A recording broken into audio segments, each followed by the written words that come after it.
Under 5 minutes, let's talk about why your life never seems to come together. You're intentional, but you're still frustrated.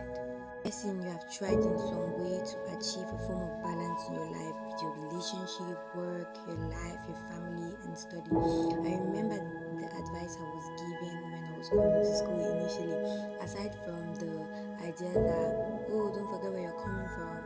I was also told, have fun, but don't forget to study, but don't forget to love God and go to church, but don't forget to do this and do that. And as sensible as it sounds, it can only take us thus far because the idea of balance with life and systems is inherently flawed.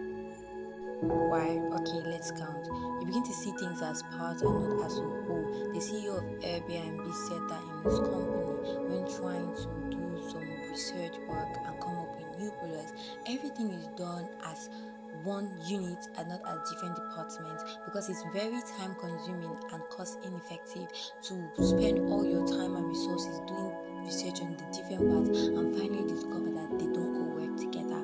In one way or the other, you also lose your creativity because you begin to see things as black and white, and gray is just not a color. Subconsciously, it causes you to be like in struggle mode, so you're stuck there trying to regard every area of your life with equal importance, and you begin to feel guilty when you do a lot of things in a certain season. For example, reading more in a specific season, even if it's what is really needed for that season.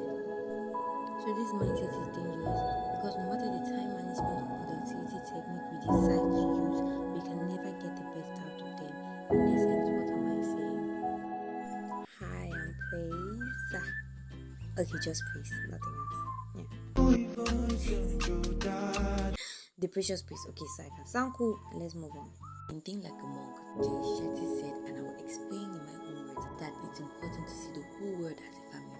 Progressed to a point in his life where he was closer to a certain few group of people, which is absolutely normal, but still he had to see everybody as equally important.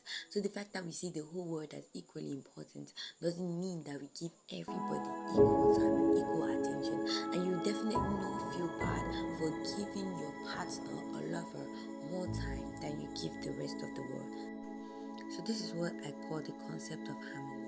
The concept of harmony is how every part of our life works together to help us live much better and fulfilled life. It's how after a day of work we may be stressed, but we don't lose our pace. It's how the sun rises and sets and never fights with the moon about who came out more in whatever season.